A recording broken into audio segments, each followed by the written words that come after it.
Verily I say unto thee, thou shalt by no means come out thence till thou hast paid the uttermost farthing. See, whatever charges was thrown at you, and they're gonna chump them shits up. They're gonna make that fine extreme.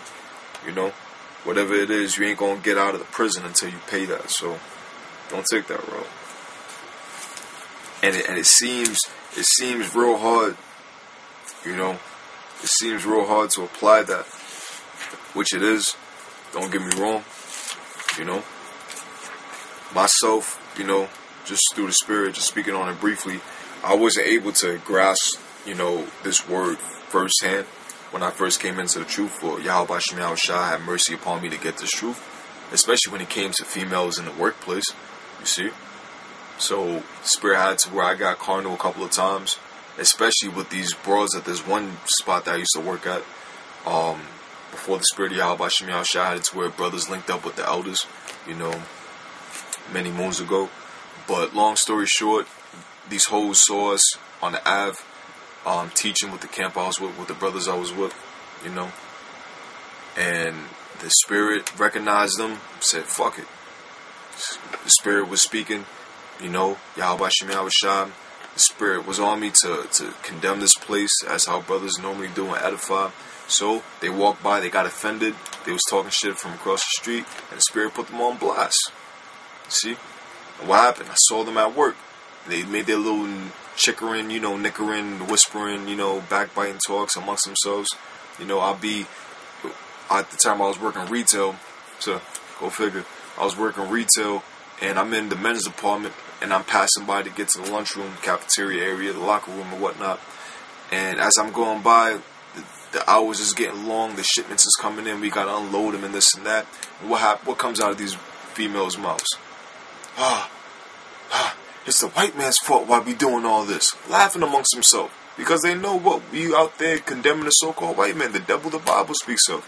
So I peeped that. I don't really say much, so I just like, that's right, and walk off. You know? Yeah.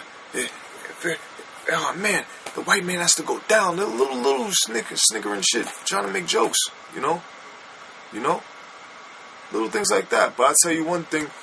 When it was time to leave, and you had the option to either get in the elevator or go in the stairs, a lot of people, since we was on the second floor at the mall we was at, they took the stairs. But there's the one chick, the one doing the main talking. It's always the smallest one doing the most talking. That's what happened. She hops in the elevator. You know, she says goodbye to her friends because either they was in the whip and they drove out the parking lot, or they went down the stairs. You know, because they had, you know, the people that they came with. But her lazy ass went in the elevator, and guess what? She was dolo, so she thought, and I was there. Now, I ain't take it carnal or nothing like that for you Captain Saber hoes. I just got in there. It was her and me, and best believe, guess what happened? She got quiet, okay? She got quiet. Like a humble mumble from a bee in the jungle. She was quiet, real friendly and shit. Getting ready to leave and everything like that. So how was the day for you? And the Spirit just put her on that silent treatment, like, nah, this ain't the time to talk. I just gave her a quick stare, like, you know, if I wanted to. If I was carnal, and you don't, at the time, you know, when I was hasty in spirit, I was giving her that look, like, you know, you look good, right? So, we stopped speaking, we got to the lower level, she went her way, I went my way. And then the next time at work, whatever they wanted to test me, since she felt like, you know, she got checked basically. Long story short, you know, situation happened, they let me go. You know, I ain't gonna go into the details and whatnot to protect myself, but, you know, situation happened, they let me go. So, you don't need to take it that route. But before I could apply this knowledge, what do you have to do? This is 1 Thessalonians 5:17. Pray without ceasing. It's that simple. You pray without ceasing. You know, pray to Yahweh Shem Yahushua for mercy that you don't get carnal and that you don't take it to that route. You see? And that you just remain in the Spirit. For the sake of this lesson not going too long, you see, because I don't want this to fly over, since it is getting up there. But just look up Luke, the 18th chapter, with regards to how we ought to pray and not faint. Look up that right there. But here's something else to consider. I'll say this, since even though I don't want this to go too long, but to those that it applies to, brothers coming into the faith, you got to know these things. So it's going to go along as it needs to. If you don't like it, turn it off, basically. So this is the book of Matthew chapter 19. And it came to pass that when Yahushua had finished these sayings, he departed from Galilee and came into the coast of Judea beyond Jordan. And great multitudes followed him, and he healed them there. The Pharisees also came unto him, tempting him, and saying unto him, Is it lawful for a man to put away his wife for every cause? You see? Because it very well may be you apply all these things, you don't try to teach them, you speak smooth words onto them, but because you're suffering, catching hell, rehearsing the righteous acts, you may be on your, you may be on hard times, basically. You may get fired from work or whatever. Work slows up, car breaks down, bills keep on coming in, rent gets freaking raised, it's already hard as hell to make pay as it is. But all these things on top of that, and you got a wife, and you got children, and they don't want to shut the hell up. You see, you may have to, consider, shit, maybe I gotta put this broad away, man. Leave it. See? I'll read it again, verse 3. The Pharisees also came unto him, tempting him, and saying unto him, Is it lawful for a man to put away his wife for every cause?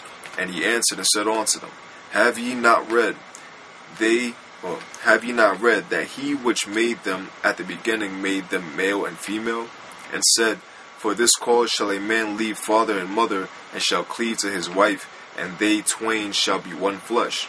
Wherefore they are no more twain, but one flesh. What therefore the Most High have joined together, let no man put asunder. So the wicked scribes, the wicked Pharisees, knowing the law, came up to him and was like, Yo, should a man put away his wife for every cause? Whatever he's pissed off at, should he put her away? And the Lord, checked him, was like, nah, man, from the beginning the Most High set it up so that man and female was going to come together in marriage, sex, get joined together, and they're therefore no more two flesh, they're one. Okay, so whatever the Most High put together as far as relationships between a man and a woman, the way it's supposed to be set forth to bring forth fruit and multiply, meaning bring forth children, procreate, further the nation, let no man set asunder. Verse 7, they say unto him, Why did Moses command to give a writing of divorcement to put her away? Trying to be sneaky with their response. Verse 8, he saith unto them, Moses, because of the hardness of your heart, suffered you to put away your wives. But from the beginning it was not so. You see? So instead of, killing these broads or committing adultery, just by not messing with them, and then going on to another broad and not dealing with this bitch, and she's all hot in the box, and she's not getting it from you, so she runs to someone else. Is in order to put an end to adultery and just giving in the flesh, you put the bill of divorcement so that y'all can go y'all separate ways. But at the beginning, the Lord is saying it wasn't so. And I say unto you, whosoever shall put away his wife, except it be for fornication, and shall marry another, committeth adultery. And whoso marrieth her which is put away doth commit adultery. So he's saying basically, look, if it's not for fornication, if it's not that she's basically on the verge of bringing you into committing spiritual adultery, leaving off from the Heavenly Father, then any other reason that you do not want to leave, that you don't want to stay with this female, you're committing adultery. Because basically, you're not dealing with her just because, she stopped wearing thongs and she want to wear panties and whatnot, or she don't want to give you the neck, so you want to stop talking to her or whatever. She don't wear her hair like she used to or whatever. Hey, if you leave this broad and go to somebody else and don't deal with her no more, whoever she deals with now, look, that's committing adultery. Because the scriptures say the woman is belongs unto the man till the day that he dies. 1 Corinthians the 7th chapter.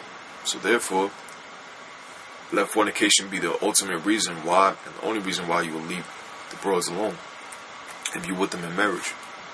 And that's something you gotta have to consider too, because shit, everyone that's with you can't go with you. You know, I hate that saying, but you know, because of who mainly says it, but it's the truth though. You know, verse 10: his disciples say unto him, if the case of the man be so with his wife, it is not good to marry.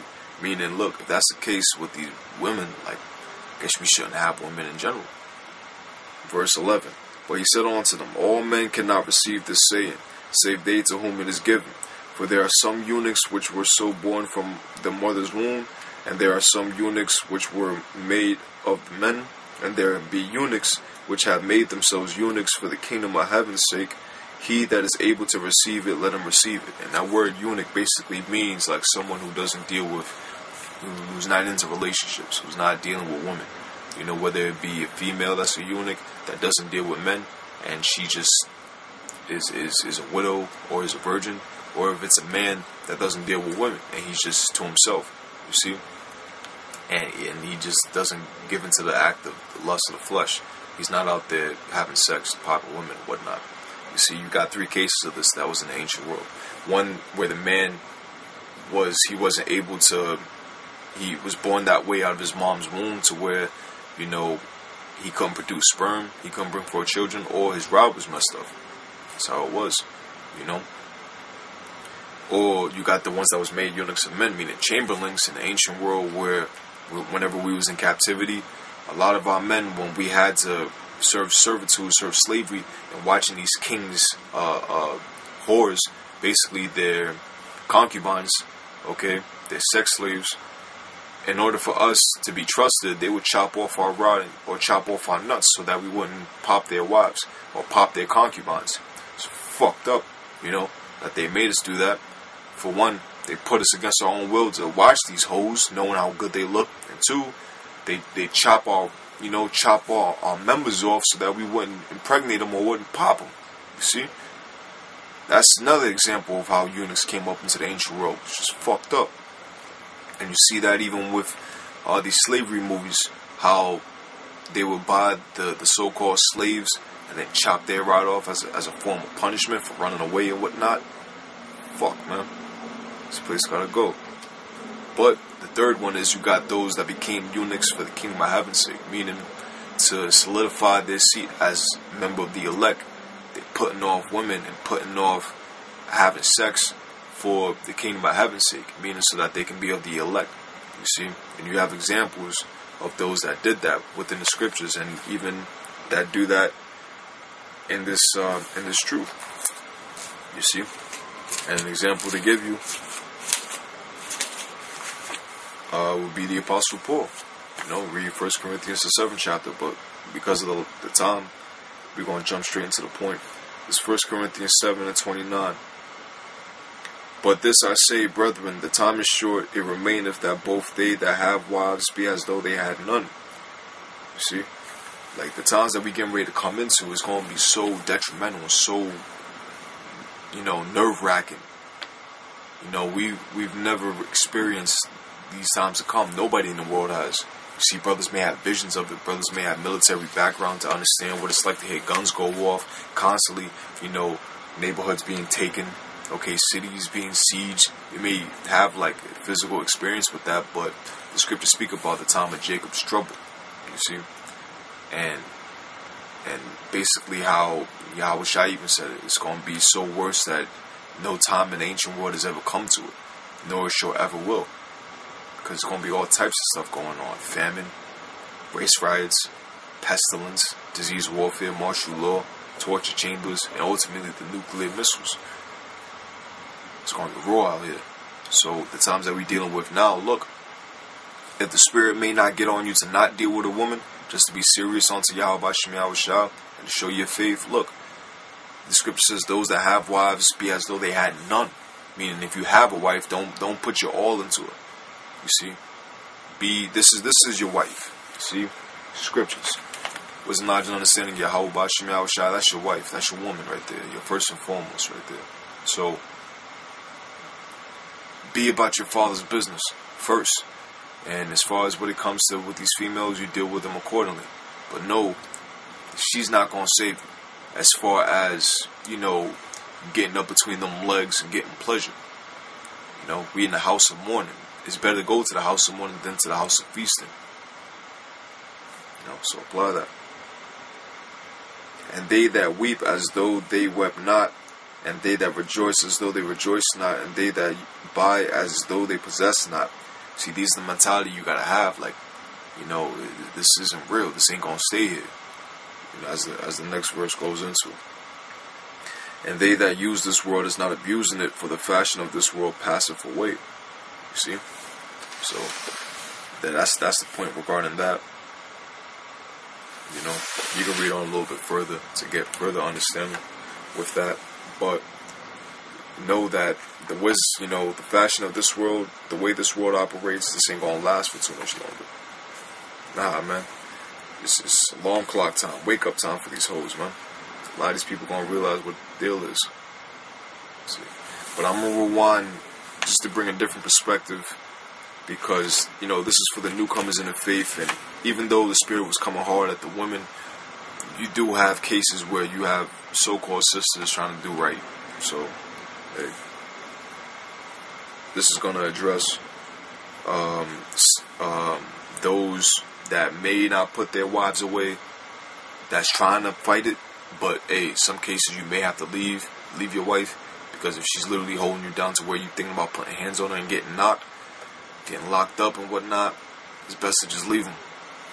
It's best to just leave it alone. Man, they say so many fish in the sea, but I don't like to think of fish as far as the box is concerned, because that smells right there. But there's so many kittens in the courtyard, man. Don't worry over one little, box, man. Don't worry about that, man. You got different packages out there, man. You got different women out there, man. Don't worry about just one. But this is 1 Corinthians 7, same book, same chapter, but we're going to rewind to the 12th verse. But to the rest speak I, not the Lord. If any brother have a wife that believeth not, and she be pleased to dwell with him, let him not put her away. You see, if you pleased to have a wife that don't believe, and she's holding you down and doing right, deal with her, man. It's alright, Yahweh Shemiah Shah knows. Verse 13, and the woman which hath a husband that believeth not, and if he be pleased to dwell with her, let her not leave him. So if the woman that's of our nation that's in there, that Yahweh Shemiah Shah may be having mercy on to understand or have some type of knowledge, and her husband may not be in the faith, but don't bug out. You still gotta rehearse the righteous acts to the best of your ability. You don't just leave a man because you're in the truth and he's not. But he's pleased to be with you. If he's providing for you, come on now, that's a sign right there. You gotta, it may seem hard, but you gotta be in the spirit, Show faith even though you're feminine. Verse 14. For the unbelieving husband is sanctified by the wife, and the unbelieving wife is sanctified by the husband. Else were your children unclean, but now are they holy. You see? That's what happens with the unbelieving wife and the unbelieving husband. Look, if you have a husband that believes and his wife don't believe, if she's of the elect, she's going to be saved. It's like that. And also you have a wife, a believing wife with an unbelieving husband, those that's in the faith, so-called in the faith, calling themselves in the faith to the best of their ability, that's women, and they have a husband that he's not acknowledging that he's an Israelite, but he has belief in the Bible. If he's of the elect, he's gonna be saved. Check that out. Verse 15, but if the unbelieving depart, let him depart. A brother or a sister is not under bondage in such case, but the Most High have called us to peace. So if they leave you because of what you do, look, just don't worry about, am I committing adultery as far as the woman is concerned, or the man is concerned. She's going to leave me to be with somebody else because I didn't go to church with her. Man, you're not at fault for that. Man's going to the Lord. The Lord can be doing you a favor by just saying, you know what, just get her out of here, man. Get him out of here, Be spiritual about it. It's that simple. It's that plain. Verse 16, for what knowest thou, O wife, whether thou shalt save thy husband? Or how knowest thou, O man, whether thou shalt save thy wife?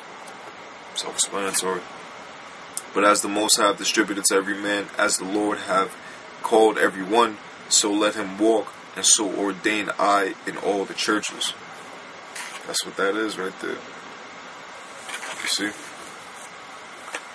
That's what it is right there.